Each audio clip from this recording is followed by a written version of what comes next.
Are you ready to have your website get found by the right people? Are you looking to rank at the top of Google so you get more traffic to your website?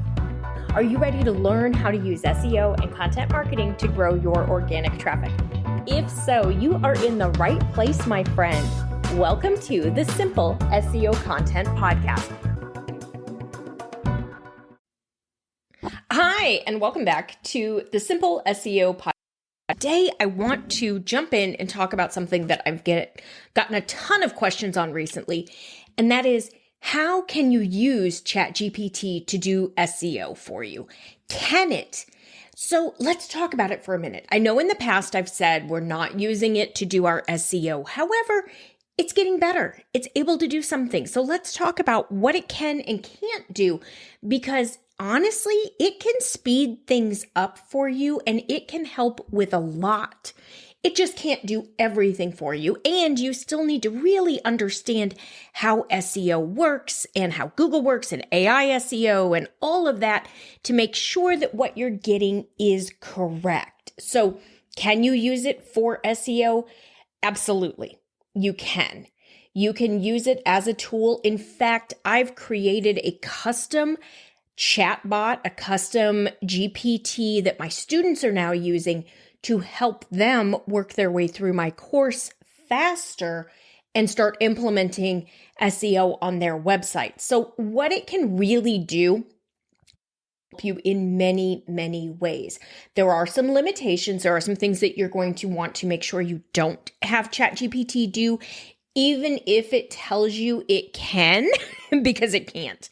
So you can use it to really help you figure out what content to create. So I've created 2 custom chatbots for my students. One of them is to help them really get chatty, which is what I refer to it as, to really get chatty to sound more like them, to help really figure out their brand voice and what they say and what they don't say, so that it helps it sound more like them, so that we're not necessarily getting the robotic speak of ChatGPT like a year, 2 years ago, or year and a half ago when it first came out. You know how you could immediately tell that it was created with ChatGPT because it used all sorts of words that we don't really use on a day-to-day basis, which is interesting because it's trained on language. So somebody out there is saying game-changing and massive and enormous and different things all the time. But as most of us as business owners, most of us don't speak that way. So the first one that I've created is to help you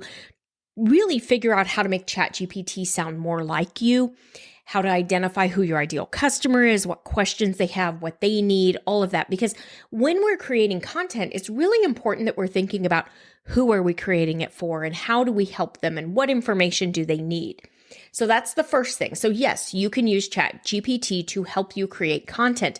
Now, I want you to be very involved in the process. It's very important that you are the final touch on anything that you publish to your website, your social media, your email, etc.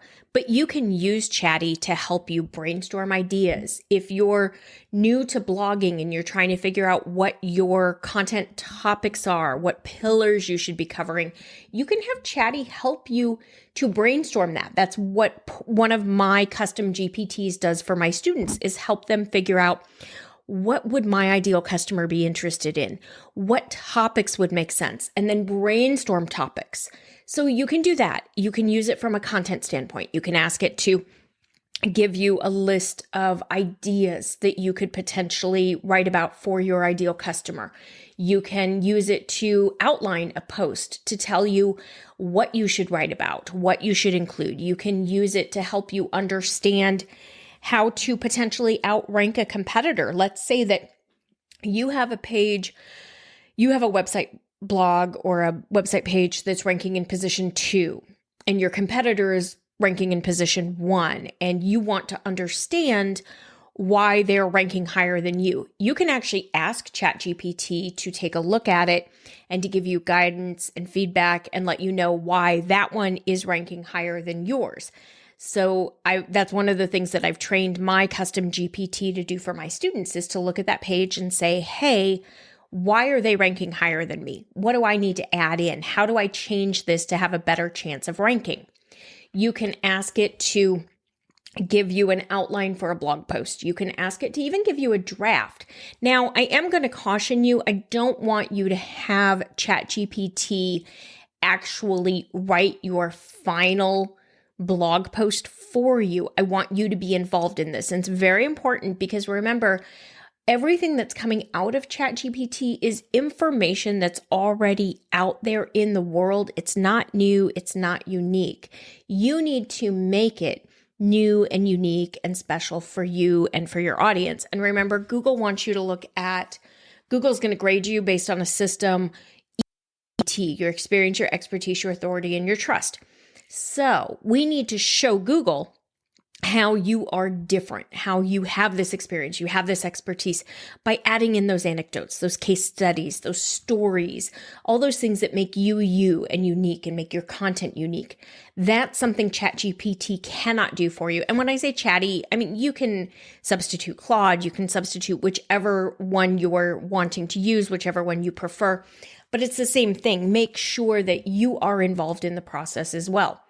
So when you're doing this, I want you to start, before you start asking it to help you with any work, I want you to start by finding the correct keyword. And ChatGPT cannot do this for you.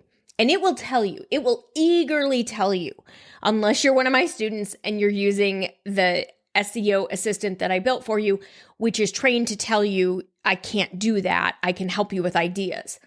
But I want you to brainstorm ideas, and it can kind of help with ideas, but I'm going to tell you right now, if you ask it anything about competition, you ask it anything about search volume, it's really bad at that. It's going to tell you these are low competition keywords. These would be great for a small website.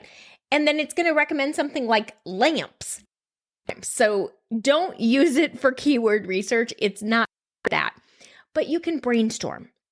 Ask it to give you an idea of 10 long tail keywords that a website, a low domain authority might be able to rank for, and feed it information about your ideal customer and your business. And these are my topics and my pillars. I need 12 ideas on this topic, or I need 12 ideas on this content pillar.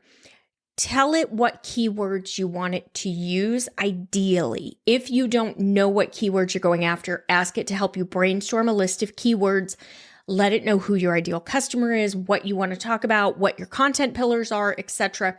Then take that brainstorm list and go to a real keyword research tool. And that's where I want you to do the verification. I want you to look for the competitiveness, your website's ability to rank. Do you really have a chance? Can you really potentially rank for that one? Do not trust ChatGPT to do that part of it for you because it's not capable. It may very well tell you that it is, but it is not. So you need to be very involved in the keyword research process. Once you have your keyword, then you can ask it. Step 2 is just to have it outline your blog post. What should you include? And let it know you want to think like an SEO expert and you want to create a blog post that is helpful for your ideal customer, and you want to make sure you include elements for EEAT, and help me outline this blog post. What should I include? You can even go as far as having it write the first draft for you, really giving you insights and information and what you should put in there. And then what I want you to do is to edit that blog post. So you go through and you review and you change the text and you change it so that it sounds like you. It doesn't sound like chatty. It sounds unique to you. Add in your EEAT elements. Do all of this so that the content that you create is high enough quality that Google will potentially share it with people.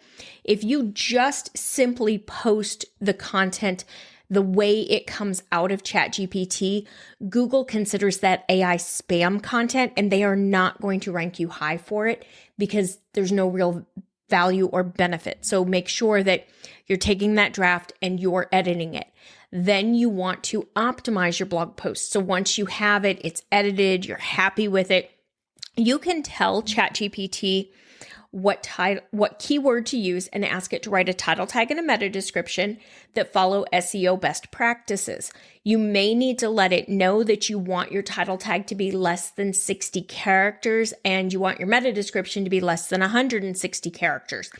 I've seen it be hit or miss here. Sometimes it's really good and it knows those numbers, and sometimes it kind of messes up. Now, if you're one of my students and you're using the AI SEO tool, you don't have to worry about telling it to do. It should already know.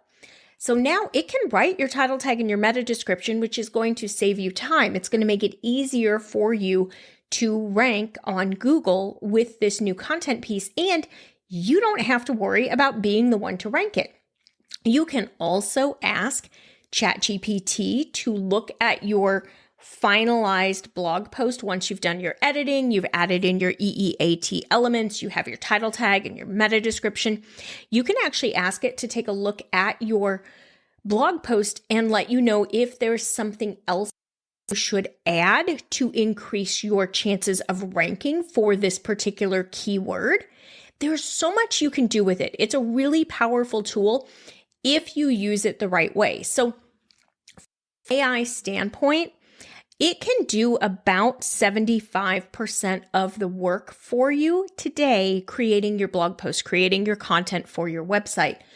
If you understand really how to format those queries and your prompts to make sure that it sounds like you and it's on brand and you're adding in the EEAT elements and you're involved in the editing process, it can do a lot of the heavy lifting. That's why I created 2 custom GPTs for my students, because I wanted them to be able to use ChatGPT because it does speed things up so much, but I wanted to make sure that the version of it they were using had correct information in it, because sometimes ChatGPT makes mistakes. So it's really important that we make sure that we're verifying what it's telling us, what we're doing, make sure the content makes sense. But you can absolutely use it to help you with your SEO and your content development on your website. Just remember, it cannot do your keyword research for you. It will tell you it can unless you're one of my students and you're using the one I created for you, which should tell you I can help you brainstorm, but you need to use another keyword research tool.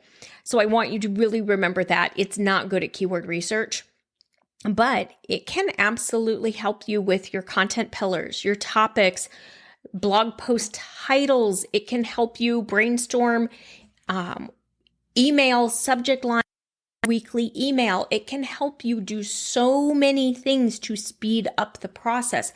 If you're curious, you want to learn more about how to do this, there is a blog post all about this on my website. I'll put the link in the notes. It also was in the email. If you are on my email list and you got the email today, the link to it is there. I've included some sample prompts that you can use to help you connect with ChatGPT and get the information that you need out of it.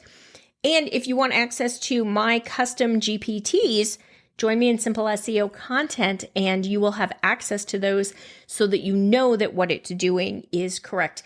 As with any tool, you really need to have a base understanding of how things work so that you can verify that what it's doing is correct. Once you have that base understanding, you get the rules of ranking on Google and ranking in AI, so ChatGPT, Perplexity, AI overviews, AI mode, all of that. Then you can use these tools to speed things up drastically. But I don't want you just playing around with them if you haven't learned what the best practices are, because there's too much room for error. And if you make mistakes here, you understand with SEO, you have to follow the rules. You don't want to make mistakes. You don't want to get into trouble with AI search. So if you're really looking to learn and speed this up, join me in class. Let me teach you what you need to do and then teach you how to use ChatGPT to do as much of the work for you as possible, because it really, truly can make a big difference. All right, that's it for this week. I will see you back here next Tuesday. Bye for now. That's all for today's episode of the Simple SEO Content Podcast. I want to thank you so much for joining me. make sure you visit my website, etchedmarketing.com, and visit the freebies tab. Right there, you're going to find the SEO Content Quick Start Guide along with the free SEO class. So you'll have everything you need to know to get started with SEO and content marketing. Then do me a favor, if you wouldn't mind, if you would do a rating and a review of this podcast on your favorite platform. That would really help spread the message, and I do greatly appreciate it. If you have any questions, you can always DM me on Instagram at Etched Marketing Academy, and I will see you right back here next week.